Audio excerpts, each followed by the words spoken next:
Come on my dear son, என்ன இந்த 1 kilometre ஓடி வரதுக்குள்ளேயே இப்படி மூச்சு வாங்குறியே? பின்னால் திரும்பி பார்த்தவாறு என்னுடைய அப்பா கூறினார். சாரி டாட், என்னால் முடியலை என்றவாறு அங்கே இருந்த பெஞ்சில் அமர்ந்தேன். எனக்கு மேல் மூச்சு கீழ் மூச்சு வாங்கியது. நாளைக்கு கல்யாணம் பண்ணிக்கிட்டு பொண்டாட்டியை எப்படி தான் சமாளிக்க போறியோ தெரியல என்றார் அவர். அதுக்கு தான் நீங்கள் இருக்கீங்களே, ஹெல்ப் பண்ண மாட்டீங்களா என்று கூறி அவரை பார்த்து கண்ணடித்தேன். பி பிராக்டிஸ் மேன் என்றவாறு என் தோளை தட்டி என் அருகில் அமர்ந்தார். நான் பிரவீன், வயது 25, ஐடி கம்பெனியில் வேலை, நல்ல சம்பளம். அம்மா எனக்கு 5 வயது இருக்கும்போதே இறந்துவிட அப்பா தான் தாய் தந்தை என்ற நிலையில் இருந்து என்னை வளர்த்தார். எனக்கு விவரம் தெரிந்து பலமுறை அவரை வேறு ஒரு கல்யாணம் பண்ணி கொள்ளும்படி நான் வற்புறுத்தியும் என்னுடைய நலனுக்காக தன்னுடைய சுகங்களை விட்டு கொடுத்து கல்யாணம் பண்ணிக்கொள்ள மறுத்து விட்டவர். என்னை ஒரு மகனாக பார்ப்பதை விட ஒரு நண்பனாக இருந்து வளர்த்தவர். சைட் அடிப்பதன் முதல் அன்றாடம் நடக்கும் விஷயங்களை அவரிடம் பகிர்ந்து கொள்வேன். ஏன் இருவரும் கோவிலுக்கு சென்றால் அங்கு எங்காவது அமர்ந்து வரும் போகும் பெண்களை விமர்சிப்பது எங்களுக்கு பொழுதுபோக்கு. என்னை சைட்டடிக்கும் பெண்களை விட என் அப்பாவை சைட்டடிக்கும் மாமிகள் தான் அதிகம். என் அப்பா இந்த 48 வயதிலும் நல்ல கட்டுமஸ்தான உடல்வாகு. பார்ப்பதற்கு 35 வயது இளைஞன் போல இருப்பார். எது தவறினாலும் டெய்லி எக்ஸசைஸ் செய்ய தவறுவதில்லை. அப்பாவை ஒப்பிடும்போது நான் சிறிது வீக்கு தான். அதற்கு காரணம் சிறு வயதிலிருந்தே படிப்பு என்று இருந்தது தான். என் அருகில் அமர்ந்த அப்பா என் தோளின் மேல் கை போட்டவர், வேலையெல்லாம் எப்படி போய்கிட்டு இருக்கே என்றார். ஃபைன் டேட், கூடிய சீக்கிரமாக எனக்கு ப்ரொமோஷன் கிடைக்க வாய்ப்பு இருக்குது. அப்படியே ஃபாரின் போகிற சான்ஸ் கிடைச்சாலும் கிடைக்கலாம் என்றேன். சிறிது நேரம் யோசனையில் ஆழ்ந்தவர் திடீரென்று, என் ஃப்ரெண்டுக்கு தெரிஞ்சவரோட பொண்ணு ஒன்று ஐடியில் வேலை பார்க்குது, உனக்கு பொருத்தமாக இருக்குன்னு சொன்னார், பார்க்கலாமா என்றார். மனதில் ஒரு ஆசை இருந்தாலும் எனக்கு எதுக்குப்பா இப்போ அவசரம் என்றேன். என் மனதில் இருப்பதை புரிந்து கொண்டவர் சட்டென்று, அப்போ நாளைக்கு பெண் பார்க்க வரேன்னு சொல்லி அனுப்பிடுறேன் என்று சிரித்தார். நான், அப்பா, அப்பாவின் நண்பர், அவரின் மனைவி என்று 4வரும் அடுத்த நாள் பெண் பார்க்க சென்றோம். ஓமக்குச்சி நாரசிம்மன் போன்ற ஒருவர் எங்களை வரவேற்றார். அது பெண்ணின் அப்பா என்று அறிமுகப்படுத்தினார்கள். உள்ளிருந்து குஷ்பு போன்ற நல்ல உடல்வாக உள்ள நடுத்தர வயதுள்ள பெண் ஒருவர் வந்து வாங்க வாங்க என்றார். எனக்கு கொழுக்கு முழுக்கென்று இருக்கும் பெண்களிடம் ஒரு அலாதி பிரியம். அவர்களை கனவிலேயே கட்டி அணைத்து அவர்களின் மேலே தலை சாய்த்தாள். ஐயோ, என்ன ஒரு சுகம் என்று நினைக்கும் போதே ஒருவித பரவசம். இப்பொழுதும் அதுதான் நேர்ந்தது. அவரை வெறித்து பார்த்து வணக்கம் சொன்னேன். அதுதான் பெண்ணின் அம்மா என்றார்கள். பெண்ணின் அம்மா ஸ்வீட் காரம் கொண்டு வந்து கொடுத்தாள். அத்தை, முடிவே பண்ணிவிட்டேன். அவள் மகள் எப்படி இருந்தாலும் கட்டிக்கொள்வது என்று. நல்ல சிவந்த நிறம், நல்ல மாடனாக சேலை கட்டியிருந்தாள். நான் அவளை கண்களாலேயே ஒரு வழி பண்ணினேன். மாப்பிள்ளை, ஸ்வீட் எடுத்துக்கோங்க என்றார் ஓமக்குச்சி நரசிம்மன். கற்பனையில் அவரை கீழேயும் அத்தையை மேலேயும் காட்சியை பார்த்தேன். சான்ஸே இல்லை, மனுஷன் நசுங்கி காணாமல் போயிடுவான் என்று நினைக்கும் போதே எனக்கு சிரிப்பு வந்தது. நான் அப்பாவை பார்க்க அவரும் என்னை பார்த்து சிரித்தார். ஒருவேளை அவரும் அதையே தான் நினைத்திருப்பார் போலும். நான் சோபனாவின் வலது ஓரமாக அமர்ந்திருந்தேன். என்னை அடுத்த மாதிரி என்னை ஒட்டியவாறு அத்தை நின்று கொண்டிருந்தாள். நான் அவளை பார்த்து லேசாக புன்னகைக்க அவளும் புன்னகைத்தாள். ஆஹா, பச்சி படிச்சிரும் போலிருக்கே என எண்ணியவாறு ஸ்வீட் எடுத்து வாயில் வைத்தேன். பெண் தங்க சிலை போலிருந்தாள். அனைத்து அவயங்களும் அளவெடுத்தது போன்று கச்சிதமாக இருந்தது. காஃபியை கொடுத்துவிட்டு என்னுடைய அப்பாவை பார்த்து புன்னகைத்தாள். அப்பொழுதே நான் என் விருப்பத்தை சொல்ல இருவருக்கும் திருமணம் செய்து வைப்பது என இரு வீட்டாரும் முடிவெடுத்தார்கள். அப்பாவும் நானும் அன்று இரவு மாடியில் உட்கார்ந்து தண்ணி அடித்தோம். சந்தோஷமாக இருந்தால் இருவரும் சேர்ந்து அவ்வப்போது தண்ணி அடிப்பது உண்டு. பல விஷயங்களை இருவரும் மனம் விட்டு பேசுவதும் உண்டு. என்ன புது மாப்பிள்ள, உங்கள் அத்தையவே வெறிச்சு பார்த்துட்டு இருந்தியே என்றார் என் அப்பா. உண்மையிலேயே அத்தை டாப் டக்கர், புஷ்பு போலவே இருக்காளப்பா என்றேன். உனக்கு யோகந்தாண்டா மகனே. அந்த ஓமக்குச்சி என்னவோ அவளை எதுவும் செய்வானே எனக்கு தோணலை. பொண்ணை கட்டிக்கிட்டா அம்மா உனக்கு ஃப்ரீ தாண்டா மகனே என்றார். நான் அப்பாவின் வேஷ்டியை பார்க்க அவரும் துடிதுடித்து கொண்டிருந்தது. அவரும் ஏதோ கற்பனையில் இருக்கிறார் என்று எண்ணிக்கொண்டேன். நான் பெண்ணின் ஃபோன் நம்பரை வாங்கி வைத்திருந்தேன். அனாவசியமாக ஆஃபீஸுக்கு ஃபோன் செய்ய வேண்டாம் என்று எப்பொழுதும் வீட்டுக்கு வந்த பின் கூப்பிடவும் என்று கூறியிருந்தார். எனவே ஒரு மாலை 7 மணி வாக்கில் ஃபோன் செய்தேன். அத்தை தான் ஃபோனை எடுத்தார். அத்தை உஷா இருக்காங்களா என்று நான் கேட்க, ஏன் என்கிட்டலாம் பேச மாட்டிங்களா என்றார். அப்படியெல்லாம் இல்லை என நான் அசடு வழிய ஒரு அரை மணி நேரம் என் பழக்க வழக்கங்கள் அது இது என பேசிக்கொண்டிருந்தாள். அப்போது அவள் கழுக்கு கழுக்கு என சிரிக்க நான் உஷாவையே மறந்து போய் அவளிடம் மட்டும் பேசிவிட்டு ஃபோனை கட் செய்தேன். அதுக்கப்புறம்தான் நம்ம எதுக்காக ஃபோன் பண்ணோம் என்பதையே எனக்கு உரைத்தது. இதை கவனித்து கொண்டிருந்த அப்பா என்னை கிண்டல் அடித்தார். தினமும் நான் உஷாவுக்கு ஃபோன் செய்யும் போதெல்லாம் அவள்தான் எடுத்தாள். குறைந்தது ஒரு அரை மணி நேரம் பேசிவிட்டு தான் மகளிடம் கொடுப்பாள். அன்று ஞாயிற்றுக்கிழமை. சும்மா சென்று உஷாவை பார்த்துவிட்டு வரலாம் என எண்ணி அப்பாவிடம் கூற, அவர் உண்மையிலேயே உஷாவை தான் பார்க்க போறியா இல்லை அந்த சாக்கில் அவளோட அம்மாவை பார்க்க போறியா என்றார். நான் சிரித்துக்கொண்டே இருவரையும் தான் என்று கூறிவிட்டு நீங்களும் வாங்கலை என்றேன். இரும்பு அடிக்கிற இடத்துல ஈக்கு என்னப்பா வேலை, நீ மட்டும் போயிட்டு வா என கூறினார். நான் உஷாவின் வீட்டுக்கு சென்றபோது அங்கு அத்தையை தவிர யாரும் இல்லை. என்னை கண்டதும் அத்தை பரபரப்பானார். ஒரு லைட்டான நைலான் நைட்டி அணிந்திருந்தாள். அநேகமாக உஷாவின் நைட்டியாக இருக்கும் போல. அவள் வாங்க மாப்பிள்ள, ஒரு ஃபோன் கூட பண்ணியிருக்க கூடாதா என்றாள். ஏன் ஃபோன் பண்ணாமல் உங்கள் வீட்டுக்கு வரக்கூடாதா என நான் பதிலுக்கு கேட்க, அப்படியெல்லாம் ஒன்றுமில்லை, ஃபோன் பண்ணியிருந்தா உஷா வீட்லேயே இருந்திருப்பா, நானும் குளிச்சுட்டு ரெடியாக இருந்திருப்பேன் என்றாள். நல்ல வேலை ஃபோன் செய்துவிட்டு வரவில்லை என்று மனதில் நினைத்து கொண்டு, அதுக்கென்ன கொஞ்ச நேரம் காத்திருந்தா போச்சு, நீங்கள் குளிச்சுட்டு வாங்க என்று உஷாவுக்கு ஃபோன் பண்ணி வர சொல்கிறேன் என்றவளை அவசரமாக தடுத்து, நான் வந்திருக்கிறது சர்ப்ரைஸாக இருக்கட்டும் என்றேன். இல்லை அவள் வர லேட் ஆகும் என்றதும் படார் என்று நான் எழுது, அப்போ நான் போயிட்டு அப்புறமா வரேன் என கோபமாக கூறுவது போல நடித்தேன். ஐயோ நீங்கள் உட்காருங்க, பொறுமையா அவள் வந்த பிறகு போகலாம் என என் கையை பிடித்து கூறினாள். அவள் தொட்டதும் எனக்குள் மின்சாரம் பாய்ந்தது போன்ற உணர்ச்சி. இங்கே வேணாம், உஷா ரூமில் உட்காருங்க என கையை பிடித்து அழைத்து சென்றாள். வேணும்னா அவள் பெட்டில் ரெஸ்ட் எடுங்க, நான் இப்போது காஃபி போட்டு கொண்டு வரேன், இந்தாங்க இந்த தண்ணியை குடிங்க என்று அங்கிருந்த ஜக்கை எடுத்து நீட்டினாள்.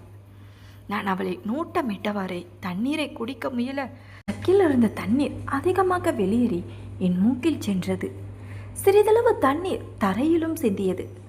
பட்டென்று எனக்கு புறையேறி நான் இரும என் தலையில் தட்டி பார்த்து குடிக்கக்கூடாதா என்றார். பிறகு சரி நான் காஃபி எடுத்துட்டு வரேன் என்று கூறி கிச்சனுக்குள் சென்றார். உஷா ரூமை நேர்த்தியாக வைத்திருந்தாள். அதை சுற்றி பார்த்த நான் அங்கு அவளின் ட்ரெஸ்ஸிங் டேபிளை திறந்தபோது அதில் ஒரு டைரி இருப்பதை பார்த்தேன். முதல் பக்கத்தை திருப்பியதும் இதை படிப்பவர்கள் நரகத்திற்கு செல்வார்கள் என எழுதியிருந்தது. நாம் இதை படிக்காவிட்டாலும் நிச்சயமாக சொர்க்கத்திற்கு டிக்கெட் கிடைக்கப் போவதில்லை, எனவே இதை படிப்பதில் தவறு எதுவும் இல்லை என எனக்குள் ஒரு ஆர்வம் மேலிட சுற்றுமுற்றும் பார்த்துவிட்டு சரி நம்ம பற்றி ஏதாவது எழுதியிருக்காளான்னு பார்ப்போம் என நான் பெண் பார்த்துவிட்டு போன தேதியை திருப்பினேன். நான் நினைத்த மாதிரியே பெண் பார்க்கும் படலத்தை பற்றி எழுதியிருந்தாள். இன்று காலையில் இருந்தே ஒரு எதிர்பார்ப்புடன் காத்திருந்தேன். எனக்கு வாய்க்கப் போகும் கணவர் நற்கற்பனையில் வடித்ததைப் போல் இருப்பாரா என என் மனது திக் திக்கென அடித்து கொண்டிருந்தது. மாலையில் அவரை பார்த்த பொழுது என் எதிர்பார்ப்புகள் புஷ் ஆகி போனதை உணர்ந்தேன். கிர்ரென்று ஒரு மிஸ்டர் தமிழ்நாடாக இல்லாவிட்டாலும் அட்லீஸ்ட் ஒரு நல்ல எக்ஸசைஸ் பாடியாவது இருக்க வேண்டும் என எதிர்பார்த்தேன். ஆனால் அவரோ இளம் தொப்பையுடன் சாதாரணமாக இருந்தார். ஆனால் அவர் பக்கத்தில் இருந்த அவருடைய அப்பா கின்னென்று நன்கு முறுக்கேறிய உடம்புடன் நான் எதிர்பார்த்த மாதிரியே இருந்தார். என்னுடைய அத்தை காஃபியுடன் வரும் சத்தத்தை கேட்க டைரியை கட்டலுக்கடியில் மறைத்தேன். அத்தை இந்தாங்கம்மா பி என அங்கு சிந்திருந்த தண்ணீரில் கால் வைக்க சரென்று என்னை நோக்கி வலிக்கியபடி வந்தாள். சட்டென்று அவளை நான் தாங்கி பிடிக்க முயல என் கைகள் சரியாக அவளை தாங்கியது. காஃபி டம்ளர் அவள் கையில் இருந்து நழுவி அவளின் மீதும் மேலும் சிறிது என்னுடைய பேண்டிலும் சிந்தியது. அத்தை பேலன்ஸ் செய்து எழுந்து நின்றார். நைட்டி மிகவும் சன்னமாக இருந்ததால் காஃபி நன்கு சுட்டிருக்கும் போல் இருந்தது. அவள் கொட்டிய காஃபியை வாயால் உஃப் உஃப் என ஊதிக்கொண்டிருந்தாள். எனக்கே ஒரு மாதிரி ஆனது. அப்பொழுதுதான் என்னை கவனித்த அத்தை, ஐயோ உங்கள் பேண்ட் மேலேயும் காஃபி சிந்திரிச்சா என தன் கைகளை என் பேண்டின் மேல் வைத்து சிறிது தண்ணீரை ஊற்றி துடைத்தாள். என் கைகள் பரபரவென அவளை அப்படியே கட்டி அணைக்க துடித்தது. என் முகத்தை அவள் முகத்தருகில் கொண்டு செல்ல அவள் தன் கைகளால் அதை தடுத்து என்னிடமிருந்து தன்னை விடுவித்து கொண்டு சென்றாள். சிறிது நேரத்தில் திரும்பி வந்த அவளின் கைகளில் லுங்கி ஒன்று இருந்தது. அதை என்னிடம் கொடுத்து, இந்தாங்க இது கட்டிக்கிட்டு பேண்டை கொடுங்க, நினச்சி போடுறேன், கொஞ்ச நேரத்தில் காஞ்சிரும் என்றாள். சிறிது வெக்கத்துடன் அதை வாங்கி கொண்டு சென்றாள்.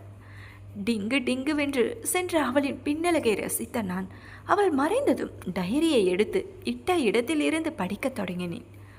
நாம் எங்கு தேடினாலும் இவரை போன்ற ஒரு மாப்பிள்ளை கிடைப்பது அபூர்வம். அவர் மகனை கல்யாணம் செய்து கொண்டு பின்னர் அவரை வளைத்து போட்டு கொண்டால் என்ன? நினைக்கும் போதே என்னுள் ஒரு திர்லிங்கை உணர்ந்தேன். மாப்பிள்ளையை பிடித்திருக்குது என கூறினேன். அப்படியானால் உஷா என் அப்பாவை விரும்புகிறாளா? நினைக்கும் போதே என்னுள்ள ஒரு ஆர்வம் பொங்கியது. அப்பாவிற்கு நாம் இதுவரைக்கும் எதுவும் செய்யவில்லை. கல்யாணம் செய்து கொண்டு அவளை பரிசாக கொடுத்தால் என்ன? அப்பா என்ன நினைப்பார்? அடுத்த பக்கத்தை திருப்பினேன். எங்கும் அவரை பற்றியே எழுந்திருந்தாள். இன்று அவர் எனக்கு ஃபோன் செய்தார். அவர் பக்கத்திலேயே அவருடைய அப்பா இருப்பதை அறிந்து கொண்டு அவரிடம் கொஞ்சம் ஒரு மாறி பேசினேன். நாங்கள் இருவரும் புணரும் போது அவருடைய அப்பா அருகில் இருந்து பார்ப்பதை போல் உணர்ந்தேன். வேறு ஒரு பக்கத்தில் நாம அவரிடம் செல்லக்கூடாது. முதலில் அவருடைய உணர்ச்சிகளை தூண்ட வேண்டும். அவர் தனியாக இருக்கும்போது இலைமறைவு காய்வு மறைவாக நம்மை எக்ஸ்போஸ் செய்ய வேண்டும். அவர் நம்மை தொடும்போது நம் எதிர்ப்பை காட்டி அவருக்கு ஒத்துழைக்காதது போல் நடிக்க வேண்டும். அவருடைய உணர்ச்சிகளை மேலும் மேலும் தூண்டி அவர் வெறியுடன் நம்மை அடைவது போல செய்ய வேண்டும். நினைக்கும் போது ஆஹா என எழுதப்பட்டிருந்தது. மீண்டும் அத்தை வரும் சத்தம் கேட்க நான் டைரியை எடுத்த இடத்தில் வைத்துவிட்டு கட்டிலில் வந்து அமர்ந்தேன். அத்தை காஃபியை என் கையில் கொடுத்தாள். அவளின் அழகை ரசித்தவாறே காஃபியை குடித்தேன். வேண்டுமென்றே டம்ளரை எனக்கு முன்னால் சற்று தள்ளி தரையில் வைத்தாள்.